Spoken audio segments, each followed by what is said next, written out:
Hello dear friends, welcome to GS classes. आज की class में हम देखने वाले हैं ओशिनिया यानी ऑस्ट्रेलिया कंटिनेंट। और ऑस्ट्रेलिया कंटिनेंट से बनने वाले जितने भी इम्पोर्टेंट फैक्ट हैं एग्ज़ाम की दृष्टि से, उनको हमने इस क्लास में रखा हुआ है। और इन सब को देखने से पहले हम समझेंगे कि ऑस्ट्रेलिया की स्थिति ग्लोब पर कहाँ पर है। आइए देखते हैं ग्लोब पर ऑस्ट्रेलिया की स्थिति। तो ऑस्ट्रेलिया जो है वह विश्व का 7वां यानी अंतिम महाद्वीप है और सबसे छोटा महाद्वीप है क्षेत्रफल की दृष्टि से। सबसे बड़ा महाद्वीप है एशिया, फिर अफ्रीका, उत्तरी अमेरिका, दक्षिणी अमेरिका, अंटार्कटिका और यूरोप और ऑस्ट्रेलिया। ऑस्ट्रेलिया जो है विश्व में सभी महाद्वीपों में से सबसे छोटा महाद्वीप है। अब इसको हम ऑस्ट्रेलिया के नाम से जानते हैं तथा इसी को हम ओशिनिया भी कहते हैं। तो इन दोनों में अंतर क्या है, आइए हम देखते हैं। हम सबको ये पता होनी चाहिए कि इसकी जो स्थिति है वो किस महासागर में है। तो जो हमारा ग्लोब है वह जब हम खोलते हैं तो 180 डिग्री देशांतर से खोलते हैं। तो आधा ग्लोब पूर्वी में दिखता है हमें, आधा पश्चिमी में। तो प्रशांत महासागर की स्थिति हमें यहाँ पर भी दिखाई देती है और यहाँ पर भी, परंतु ये इसी ग्लोब को जब हम जोड़ देते हैं तो ये दोनों एक ही स्थान पर हो जाते हैं। तो इस तरीके से ऑस्ट्रेलिया की जो स्थिति है ये इधर प्रशांत महासागर इसके पूर्व में स्थित है और पश्चिम में इसके हिंद महासागर है तथा दक्षिण में इसके यहाँ पर अंटार्कटिका तथा ऊपर भी प्रशांत महासागर स्थित है।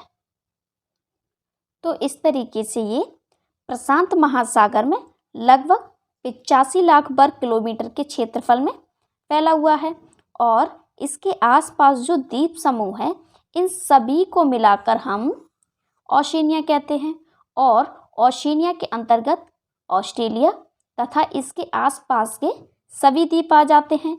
यानी हम कह सकते हैं कि इन सभी द्वीपों के एकत्र करने पर एक समूह को हम ओशिनिया के नाम से जानते हैं। और इसमें जो सबसे बड़ा भूभाग है वो है ऑस्ट्रेलिया का। लगभग ऑस्ट्रेलिया संपूर्ण महाद्वीप पर फैला हुआ है। तो ओशिनिया और ऑस्ट्रेलिया में क्या अंतर है?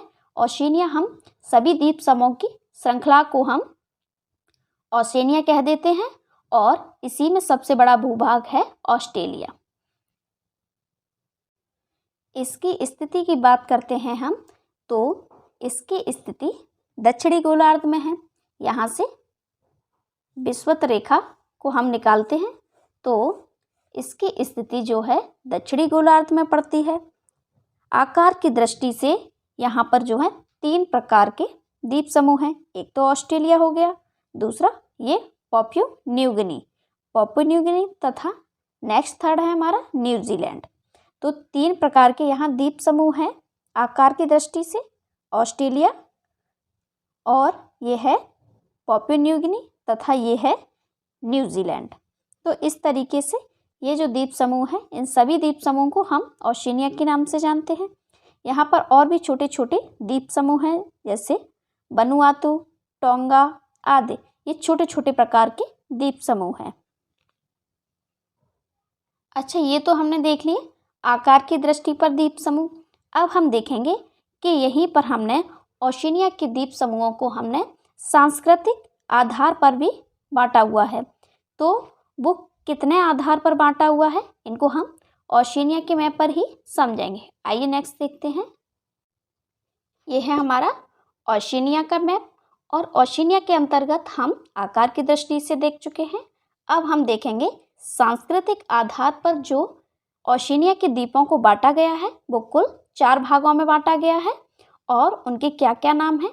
पहला है ऑस्ट्रेलिया प्लस न्यूजीलैंड, यानी सांस्कृतिक आधार पर पहला जो बांटा गया है वह है ऑस्ट्रेलिया प्लस न्यूजीलैंड। दूसरा है माइक्रोनेशिया, तीसरा है मेलानेशिया और चौथा है पॉलिनेशिया। तो ये सभी सांस्कृतिक आधार पर द्वीपों को बांटा गया है। अब हम देखते हैं इसे ओशिनिया के मैप पर। यहाँ पर हमने नाम राइट कर दिए गए हैं, तो इनको हम यहाँ पर नहीं राइट करेंगे दोबारा से, क्योंकि स्पेस कमी होने के कारण यहाँ पर हम नंबरिंग करेंगे और उन नंबरिंग से आप यहाँ पर समझ जाइएगा कि किसकी स्थिति कहाँ पर है, क्योंकि यहाँ पर ड्रॉ करते करते इतना ज़्यादा कंफ्यूजिंग हो जाता है, फिर ग्राफ को समझना मुश्किल हो जाता है, इसलिए हम यहाँ पर नंबरिंग करेंगे। सबसे पहला है जो हमारा ऑस्ट्रेलिया प्लस न्यूजीलैंड। तो ऑस्ट्रेलिया की स्थिति ये है और न्यूजीलैंड की स्थिति ये है। इनको तो हमने एक में ही रखा है सांस्कृतिक आधार पर। तो दूसरा हमारा हो जाता है माइक्रोनेशिया। माइक्रोनेशिया जो द्वीप समूह है ये है, इसकी स्थिति कहाँ पर है आइए हम देखेंगे। दूसरा है माइक्रोनेशिया, इसकी स्थिति यहाँ पर है। सेकंड माइक्रोनेशिया, माइक्रोनेशिया के अंतर्गत ये सभी द्वीप समूह आ जाते हैं। तीसरा है मेलानेशिया और मेलानेशिया के अंतर्गत ये सभी द्वीप समूह आ जाते हैं। ये है मेलानेशिया। मेलानेशिया की स्थिति यहाँ पर है। नेक्स्ट है हमारा पॉलिनेशिया और पॉलिनेशिया के अंतर्गत ये सभी द्वीप समूह आ जाते हैं।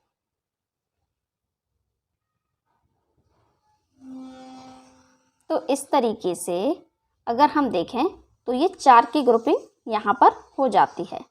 पहला ग्रुप हो गया हमारा द्वीप समूह का सांस्कृतिक के आधार पर ऑस्ट्रेलिया प्लस न्यूजीलैंड। दूसरा ग्रुप कौन सा हो गया हमारा माइक्रोनेशिया, इसे हम पूरे समूह को माइक्रोनेशिया के नाम से जानते हैं। और तीसरा हमारा जो समूह हो गया जैसे न्यू गिनी और ये पापुआ न्यू गिनी है और ये इसके आसपास के जो द्वीप समूह हैं ये सब आ जाते हैं मेलानेशिया के अंतर्गत। नेक्स्ट ये जो लास्ट सभी द्वीप समूह हैं ये आ जाते हैं हमारे पॉलिनेशिया के अंतर्गत। तो इस तरीके से हमने ओशिनिया की सभी सांस्कृतिक के आधार पर बांटे गए चारों द्वीप समूह के नाम को देख लिया और उनकी स्थिति को देख लिया। यह है फोर्थ। नेक्स्ट हम देखेंगे इसके इम्पोर्टेंट फैक्ट को और इसकी स्थिति को। पहला हमारा इम्पोर्टेंट फैक्ट है किस गोलार्ध में स्थित है ओशिनिया, यानी कि ओशिनिया के सभी द्वीप समूह। हम बात कर रहे हैं ऑस्ट्रेलिया महाद्वीप की, तो ये किस गोलार्ध में स्थित है, यह है दक्षिणी गोलार्ध में। आइए हम मैप पर देखते हैं। तो ये जो रेखा गुजर रही है ये है 0 डिग्री अक्षांश और ये विषुवत रेखा जो है ये आपको पता ही है कि ये संपूर्ण पृथ्वी की बीचों बीच से गुजरती है और ये एक काल्पनिक रेखा है जो कि पृथ्वी को 2 बराबर भागों में बांट देती है। तो इस तरीके से ये उत्तरी गोलार्ध हो जाता है, ये दक्षिणी गोलार्ध। तो ये पूरी तरीके से दक्षिणी गोलार्ध में स्थित है। यहाँ से केवल एक रेखा गुजरती है, मकर रेखा। आइए नेक्स्ट इंपॉर्टेंट फैक्ट को देखते हैं। विश्व के क्षेत्रफल का कितना % है, तो ये है 5%, यानी 7वां कह सकते हैं या अंतिम या सबसे छोटा महाद्वीप हम कह सकते हैं कि जो ऑस्ट्रेलिया महाद्वीप है वह विश्व का सबसे छोटा महाद्वीप है, 7वें नंबर का महाद्वीप है, अंतिम महाद्वीप है और ये विश्व के क्षेत्रफल का जो भूभाग है वो मात्र 5% घेरे हुए है। नेक्स्ट इम्पोर्टेंट फैक्ट है विश्व की जनसंख्या। तो ओशिनिया में कितनी जनसंख्या निवास करती है, 0.54%, यानी जनसंख्या की दृष्टि से देखते हैं तो 6वां सबसे बड़ा महाद्वीप है। इसके बाद रह जाता है अंटार्कटिका जो कि अपने आप में जनसंख्या विहीन है। तो एक तरीके से ये जनसंख्या की दृष्टि से अंतिम ही है क्योंकि अंटार्कटिका पर कोई भी जनसंख्या निवास नहीं करती है। नेक्स्ट देखेंगे यहाँ से गुजरने वाली रेखा, तो यहाँ से केवल एक रेखा गुजरती है। अभी आपको मैप पर बताया था कि मकर रेखा मात्र ऑस्ट्रेलिया से गुजरती है। नेक्स्ट इम्पोर्टेंट फैक्ट है क्षेत्रफल की दृष्टि से यहाँ का सबसे बड़ा देश व छोटा देश कौन सा है, तो सबसे बड़ा देश ऑस्ट्रेलिया और छोटा देश है नॉर्वे। इसी तरीके से देखते हैं कि जनसंख्या की दृष्टि से सबसे बड़ा देश और छोटा देश कौन सा है, तो वह भी ऑस्ट्रेलिया और नॉर्वे है। यानी हम कह सकते हैं चाहे क्षेत्रफल हो चाहे जनसंख्या की बात हो रही हो, यहाँ पर दोनों में समान रूप से समान ही देश हैं। बड़े की बात करता है तो ऑस्ट्रेलिया, छोटे की बात करता है तो नोरू। अब नेक्स्ट जो इम्पोर्टेंट फैक्ट है, सबसे लंबी नदी। यहाँ पर सबसे लंबी नदी कौन सी है तो मरे है, और इसे हम मैप पर देखेंगे इसकी स्थिति कहाँ पर है। आइए मैप पर देखते हैं। तो ये स्थिति है ऑस्ट्रेलिया की, ये ऑस्ट्रेलिया है और इसके पूर्वी भाग में यहाँ पर स्थित है great dividing range. Great dividing range, और यहीं से निकलती है ऑस्ट्रेलिया की सबसे बड़ी नदी।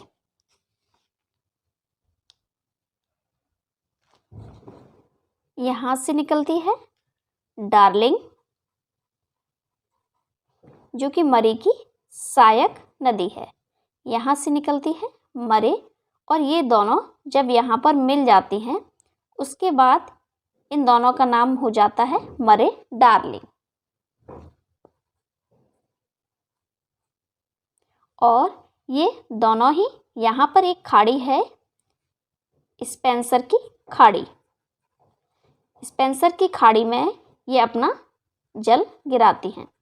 खाड़ी क्या होता है, जो तीन ओर से स्थल से गिरी होती है उसको हम खाड़ी कहते हैं, और जो तीन ओर से जल से गिरा होता है उसे हम प्रायद्वीप कहते हैं। तो इस तरीके से मरे जो है ऑस्ट्रेलिया की सबसे लंबी रिवर हो जाती है, डार्लिंग इसकी सहायक नदी है।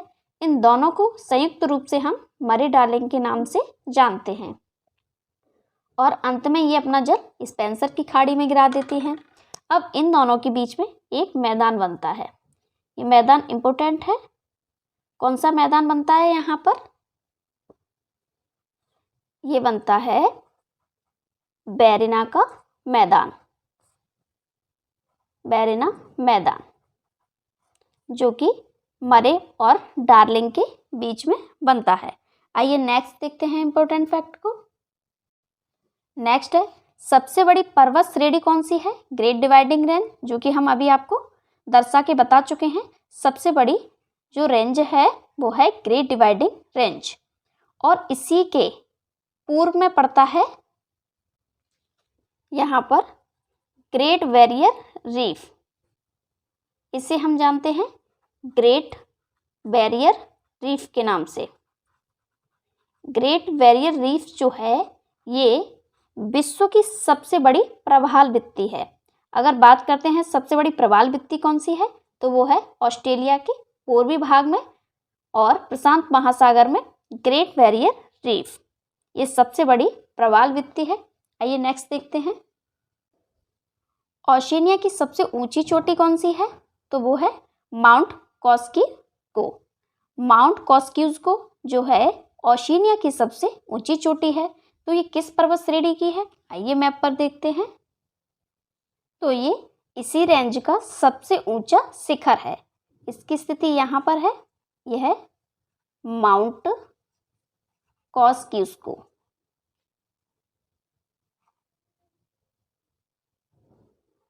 माउंट कॉस्किको, तो ये जो है ऑस्ट्रेलिया का सबसे ऊंचा पर्वत शिखर है माउंट कॉस्किको। आइए नेक्स्ट देखते हैं। ऑस्ट्रेलिया में जो प्रमुख पठार हैं हमर्सले का पठार, टोआम्बा का पठार, किम्बरले का पठार और अर्नम का पठार, और इनकी स्थिति को हम देखते हैं कि इनकी स्थिति कहाँ कहाँ पर है। आइए देखते हैं मैप पर। तो ये है ऑस्ट्रेलिया का मैप और इस पर देखेंगे हम प्रमुख पठार। तो यहाँ पर जो हमारा पठार है वो है किम्बरले का पठार। कौन सा है यहाँ पर हमारा, ये है किम्बरले का पठार। किम्बरले पठार, और यहीं पर स्थित है अर्नम का पठार। ये स्थिति है हमारी अर्नम के पठार की, अर्नम का पठार। नेक्स्ट यहीं पर हमारा स्थित है हैमर्सले का पठार। ये एक तरीके से एक सीरियल में चले आते हैं। 5 और 6 इम्पोर्टेंट पठार हैं जो कि एक सीरियल में ही आपको देखने को मिलेंगे। पहला हो गया अर्नम का पठार, और उसके नीचे हो जाएगा किम्बरले का पठार, और उसके दक्षिण में यानी नीचे हो जाएगा हैमर्सले का पठार। हैमर्सले पठार। तो पहला हो गया हमारा अर्नम का पठार, नेक्स्ट किम्बरले का पठार और नेक्स्ट हैमर्सले का पठार, और यहीं पर स्थित है हमारा नेक्स्ट टोआम्बा का पठार, टोआम्बा का पठार। तो ये हो गए हमारे ऑस्ट्रेलिया के प्रमुख पठार, अर्नम का पठार, किम्बरले का पठार, हैमर्सले का पठार और टोआम्बा का पठार। आइए नेक्स्ट देखते हैं इम्पोर्टेंट फैक्ट को। नेक्स्ट जो हमारा इम्पोर्टेंट है घास का मैदान। यहाँ हमने घास के मैदान नहीं लिखा है, घास का मैदान है, क्योंकि यहाँ पर एक ही प्रमुख घास का मैदान है जो कि डाउन्स है और ये शीतोष्ण है। आइए इसकी स्थिति को देखते हैं। डाउन्स आपको नाम से ही याद रहेगा कि खुद ऑस्ट्रेलिया जो महाद्वीप है वो डाउन में है, और डाउन घास का मैदान कहाँ होगा, तो ऑस्ट्रेलिया में ही। और ऑस्ट्रेलिया भी किस स्थान पर होगा, तो ऑस्ट्रेलिया के बिल्कुल डाउन में, यानी नीचे। डाउन्स घास का मैदान, डाउन्स घास का मैदान एक ही घास का मैदान है जो कि प्रमुख है, और ये भी कैसा है, शीतोष्ण। अब एग्जाम में घास के मैदान नहीं, इसके साथ साथ इसकी विशेषता को अक्सर पूछते हैं, तो आप याद रखिए ये शीतोष्ण है, क्योंकि आप स्वयं ही पता लगा सकते हैं ऑस्ट्रेलिया की जो स्थिति है वो विषुवत रेखा के नीचे स्थित है। यहाँ से केवल एक ही रेखा गुजरती है जो कि मकर रेखा है, और मकर रेखा के भी ये दक्षिण में स्थित है, यानी इसकी जो स्थिति है वो मकर रेखा 23.5 डिग्री साउथ। उसके बाद जो हमारा क्षेत्र स्टार्ट हो जाता है वो स्टार्ट हो जाता है शीत कटिबंध का। जब शीत कटिबंध के क्षेत्र के अंतर्गत है तो सामान्य सी बात है ये शीतोष्ण ही होगा। आइए नेक्स्ट देखते हैं ओशिनिया में कौन कौन से प्रमुख मरुस्थल हैं। एक है ग्रेट विक्टोरियन मरुस्थल, स्टुअर्ट मरुस्थल, सिम्पसन मरुस्थल और तनामी का मरुस्थल।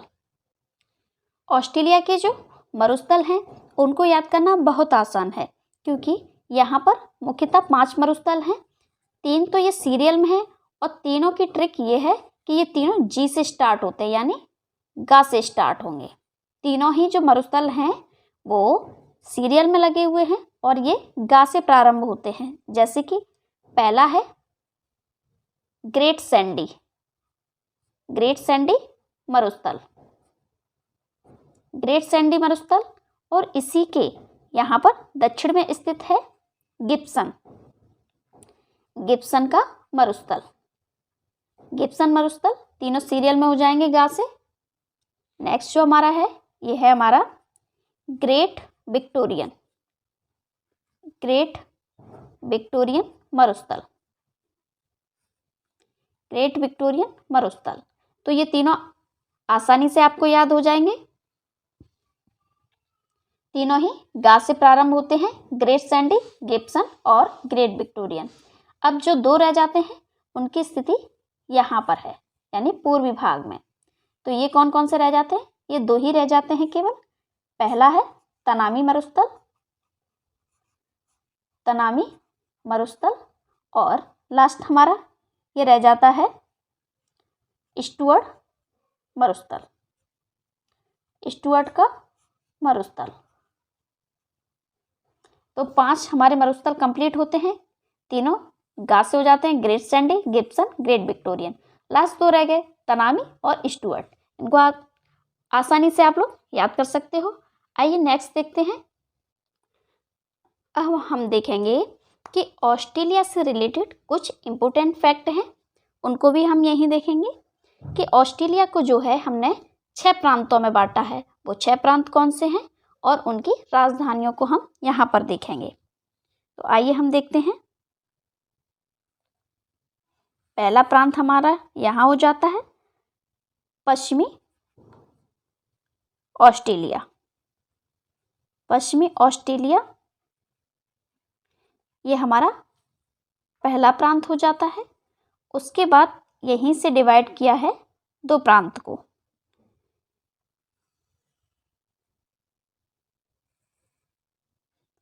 ये हो जाता है हमारा उत्तरी प्रदेश, उत्तरी प्रदेश हमारे राज्य से मिलता जुलता है, परंतु ये उत्तर प्रदेश नहीं है, उत्तरी प्रदेश है, क्योंकि ये ऑस्ट्रेलिया की अपेक्षा उत्तर में स्थित है इसलिए उत्तरी प्रदेश, और इसके दक्षिण में स्थित है इसलिए ये है दक्षिणी ऑस्ट्रेलिया। दक्षिणी ऑस्ट्रेलिया। नेक्स्ट यहाँ पर 3 प्रांत देखने को मिलते हैं हमें, एक और यहाँ से तीसरा डिवाइड हो जाता है। पहला ये है यहाँ पर क्वींसलैंड, क्वींसलैंड प्रांत, और इसके दक्षिण में हो जाता है New South Wales, New South Wales प्रांत, और लास्ट वन ये हमारा हो जाता है विक्टोरिया, विक्टोरिया प्रांत। आइए इन सभी की कैपिटल को देखते हैं। पश्चिमी ऑस्ट्रेलिया की जो कैपिटल है वो यहाँ पर स्थित है पर्थ। पश्चिमी ऑस्ट्रेलिया की जो कैपिटल है वो है पर्थ, और उत्तरी प्रदेश की कैपिटल है डार्विन, तथा दक्षिणी ऑस्ट्रेलिया की जो कैपिटल है वो है एडिलेड, एडिलेड दक्षिणी ऑस्ट्रेलिया की कैपिटल। नेक्स्ट है क्वींसलैंड, इसकी कैपिटल यहाँ पर स्थित है ब्रिस्बेन, ब्रिस्बेन, और न्यू साउथ वेल्स जो है इसकी कैपिटल है सिडनी, सिडनी, और विक्टोरिया प्रांत की जो कैपिटल है वो यहाँ पर स्थित है मेलबर्न, मेलबर्न, और ऑस्ट्रेलिया की जो कैपिटल है वो स्थित है यहाँ पर कैनबरा, कैनबरा जो है ऑस्ट्रेलिया की कैपिटल। तो फ्रेंड्स, ऑस्ट्रेलिया से रिलेटेड यहाँ पर जो इम्पोर्टेंट फैक्ट थे उनको हमने इस क्लास में कवर अप किया है। तो आज की क्लास में इतना ही। अगर आपको कंटेंट पसंद आता है तो प्लीज़ क्लास को लाइक, शेयर और कमेंट ज़रूर करें। आपके लाइक, शेयर, कमेंट करने से हमें एक तरीके से एनर्जी बूस्ट का काम करती है, जो कि हमें और ज़्यादा मोटिवेट करती है आपको कंटेंट प्रोवाइड कराने के लिए। तो प्लीज़ क्लासेस को लाइक, शेयर करते रहिए और इसी तरीके से कंटेंट आपको हम प्रोवाइड कराते रहेंगे। आज की क्लास के लिए इतना ही दोस्तों, और आई होप आप सभी लोग अच्छे होंगे और इसी तरीके से क्लास लेते रहें। तो आज के लिए इतना ही, शुक्रिया, बाय बाय।